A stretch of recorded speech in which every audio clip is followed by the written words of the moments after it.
Hello friends, तो आज हम पढ़ेंगे चैप्टर 6 हाजिर होने के लिए विवश होने की आदेशिकाएं। Process to compel appearance. तो सबसे पहले इसमें हम पढ़ेंगे समन के बारे में। समन क्या होता है, समन की क्या प्रोसीजर है, ये सारी चीज़ें हम जानेंगे। तो समन जो है वो बीएनएसएस के सेक्शन 63 में है फॉर्म ऑफ समन और सीआरपीसी के सेक्शन 61 में। समन का प्रारूप। न्यायालय के द्वारा इस संहिता के अधीन जारी किया गया प्रत्येक समन जो है वो लिखित रूप में होगा, दो प्रतियों में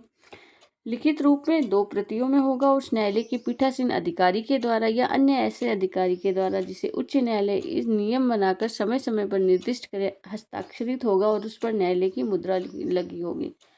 तो समन के बारे में इंपॉर्टेंट थिंग्स क्या है कि समन हमेशा लिखित रूप में होगा, दो प्रतियों में होगा, ठीक है, और उस पर न्यायालय के पीठासीन अधिकारी की, अगर पीठासीन अधिकारी नहीं है तो किसी अन्य ऐसे अधिकारी की जिसे उच्च न्यायालय नियम बनाकर इस निमित्त निर्दिष्ट करे, उसके द्वारा हस्ताक्षरित होगा और साथ में ही उस पर न्यायालय की मुद्रा लगी होगी, न्यायालय की सील लगी होगी।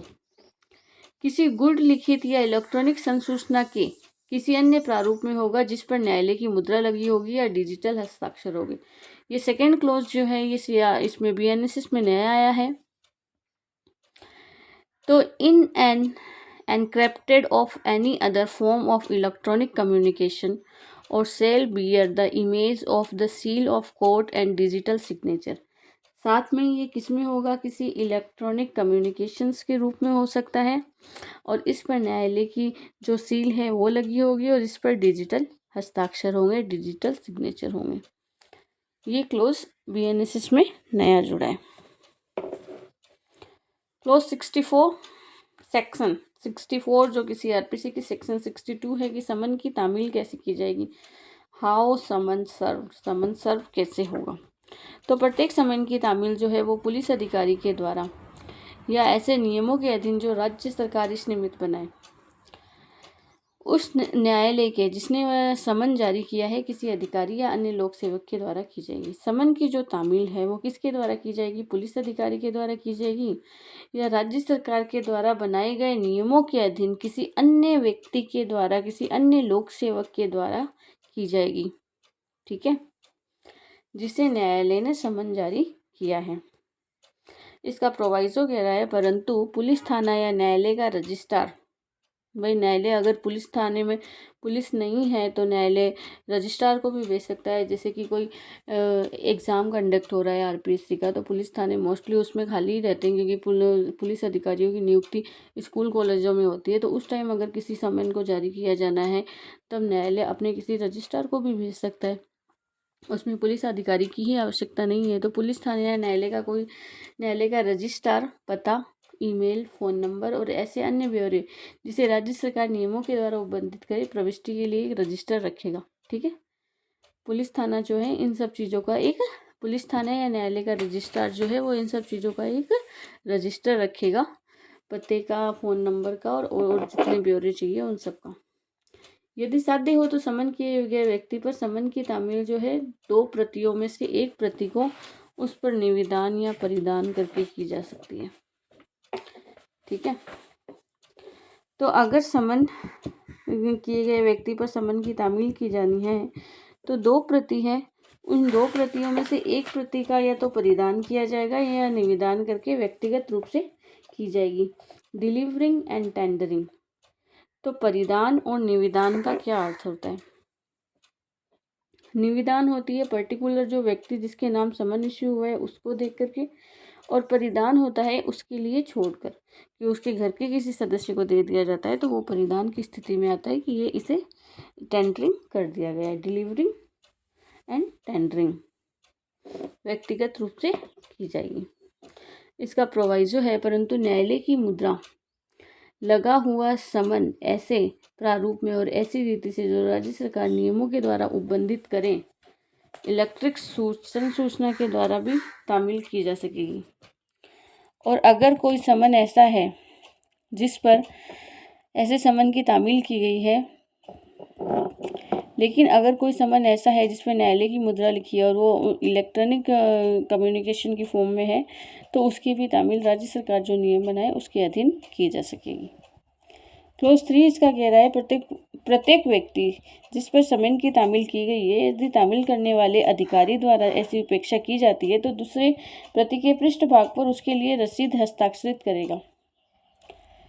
साथ में ही वह व्यक्ति जिसके लिए समन की तामील की गई है और समन तामील करने वाला अधिकारी ये कहता है कि दूसरी जो प्रति है उसके ऊपर आप अपने साइन करो, तो वो उस पर अपने साइन करेगा। Every person of summon is serve personally shall, if so required by the servicing officer, sign a receipt therefore on the back of the other duplicates। दूसरे डुप्लीकेट्स जो प्रति है उस पर सिग्नेचर करेगा।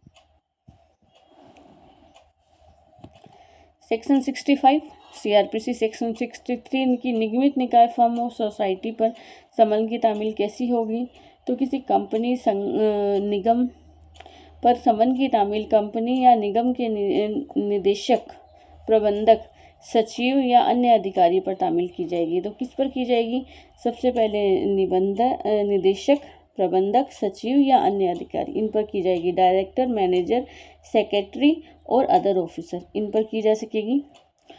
या भारत में कंपनी या निगम के निदेशक, प्रबंधक, सचिव या अन्य अधिकारी के पते पर रजिस्ट्रीकृत डाक द्वारा भेजे गए पत्र के द्वारा की जा सकेगी और उस दिशा में तामील हुई समझी जाएगी। जब साधारण रूप से वह डाक से वह पत्र पहुंचता है तब वह तामील किया गया समझा जाएगा। तो इसमें शॉर्ट क्वेश्चन यही बताता है कि निगमित निकायों पर तामील किन किन को की जा सकेगी? तो डायरेक्टर को, मैनेजर को, सेक्रेटरी को और अदर ऑफिसर को, निदेशक, प्रबंधक, सचिव और अन्य अधिकारी, इन पर की जाती है निगमों के संबंध में, फर्म ऑफ सोसाइटी के संबंध में। अब ये है कंपनी के निगमित निकाय से क्या अभिप्रेत है? तो कंपनी अधिनियम 2013 के अधीन रजिस्ट्रीकृत कोई निगमित कंपनी या अन्य निगमित निकाय या सोसाइटी, रजिस्ट्रीकरण अधिनियम के अधीन कोई रजिस्ट्रीकृत सोसाइटी अभिप्रेत है।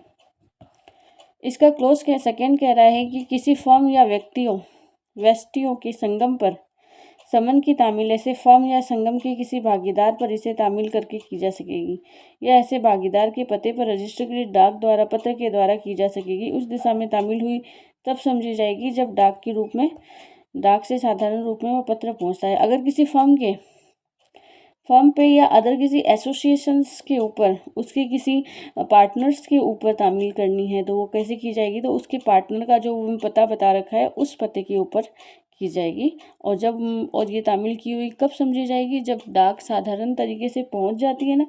It's deems to have been effective when the letters would arrive is ordinary course of post. डाक से जितने समय के भीतर वह डाक साधारण रूप से पहुंच जाती है तब समझा जाएगा कि इस पत्र की तामील हो गई है।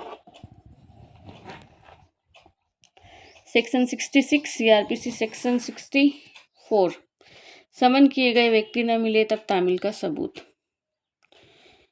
तो इसमें ये है कि जहाँ समन किया गया व्यक्ति सम्यक रूप से तत्परता बरतने पर भी नहीं मिलता, वहाँ समन की तामील जो है वो 2 प्रतियों में से एक को कुटुंब में उसके साथ रहने वाले किसी वयस्क सदस्य के पास उस व्यक्ति के लिए छोड़कर की जा सकती है।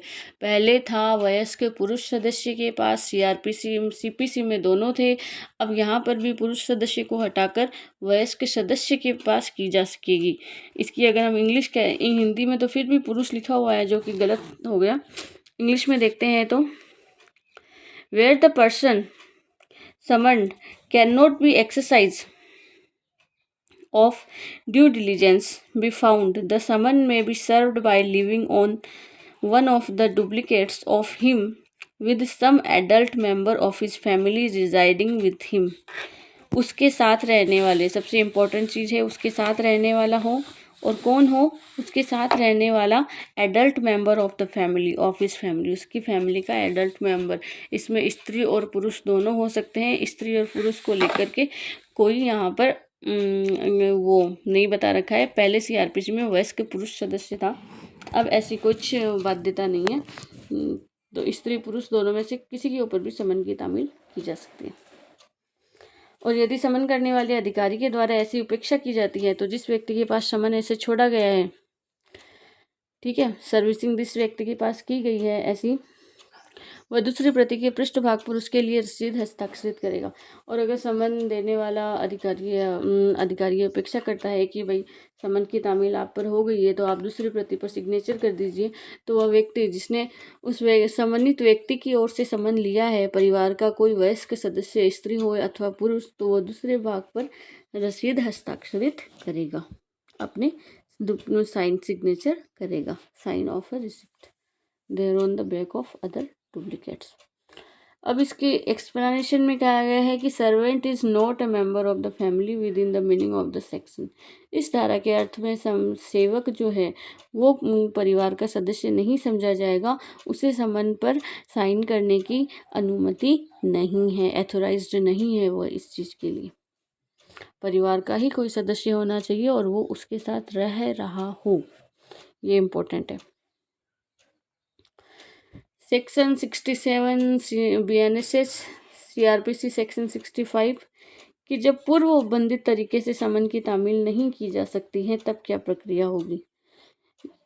यदि धारा 64, 65 और 66 इनमें जो तरीके बताए गए हैं, इस तरीके से अगर समन की तामील नहीं की जाएगी तो समन की तामील करने वाला जो अधिकारी है, दो प्रतियों में से एक प्रति को उसके गृह या वास स्थान पर, जहां समन किया गया व्यक्ति मामूली तौर पर निवास करता है, किसी सहज दृश्य स्थान पर लगाएगा और तब न्यायालय ऐसी जांच करने के पश्चात ठीक समझे तो यह घोषित कर सकता है कि समन की तामील सम्यक रूप से कर दी गई है और ऐसी रीति से नई तामील का आदेश भी दे सकता है जो वह ठीक समझे।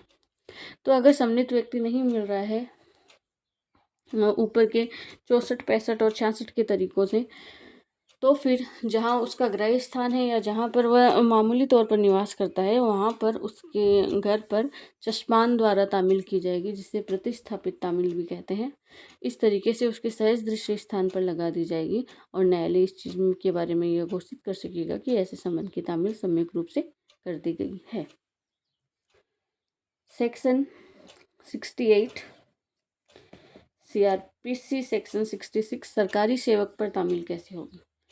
तो जहाँ समन किया गया व्यक्ति सरकार की सक्रिय सेवा में है, ठीक है, when a person summoned in the active service of government, तो वहाँ पर समन जारी करने वाला न्यायालय मामूली तौर पर समन की दो प्रतियों में से उस कार्यालय के प्रधान को भेजेगा जहाँ पर वह व्यक्ति सेवक है, और तब वह धारा 64 में जो उपबंधित तरीके हैं ना, उस तरीके से धारा 64 में उपबंधित तरीके से समन की तामील करवाएगा, परिधान या निवेदन के द्वारा, जो अभी हम पढ़ के आए हैं, उस धारा के द्वारा उपेक्षित पृष्ठांकन सहित उस पर अपने हस्ताक्षर करके न्यायालय को लौटा देगा। तो सरकारी सेवक पर तामील कहाँ की जाती है, कार्यालय के प्रधान को भेजकर की जाएगी, और ऐसा जो हस्ताक्षर है वो तामील का साक्ष्य होगा कि हाँ समन की तामील पर्टिकुलर पर्सन पर हो गई है। सेक्शन 69 स्थानीय सीमाओं के बाहर समन की तामील कैसे की जाएगी। सेक्शन 67 CRPC है वो। तो जब न्यायालय यह चाहता है कि उसके द्वारा जारी गई समन की तामील जो है वो स्थानीय सीमाओं से बाहर की जानी चाहिए, लोकल ज्यूरिसडिक्शन से बाहर की जानी चाहिए, तो ऐसा समन दो प्रतियों में उस मजिस्ट्रेट को भेजेगा जिसकी स्थानीय सीमाओं के भीतर ऐसी तामील की जानी चाहिए जहाँ ऐसा व्यक्ति निवास करता है। मान लो राजस्थान से कोई समन गया और उसे जाना है वेस्ट बंगाल, तो ये क्या करेगा, उस वेस्ट बंगाल के मजिस्ट्रेट को राजस्थान का मजिस्ट्रेट समन भेजेगा और वो अपने उस स्थानीय अधिकारिता में उस समन की तामील कराएगा जहाँ पर वह व्यक्ति रहता है।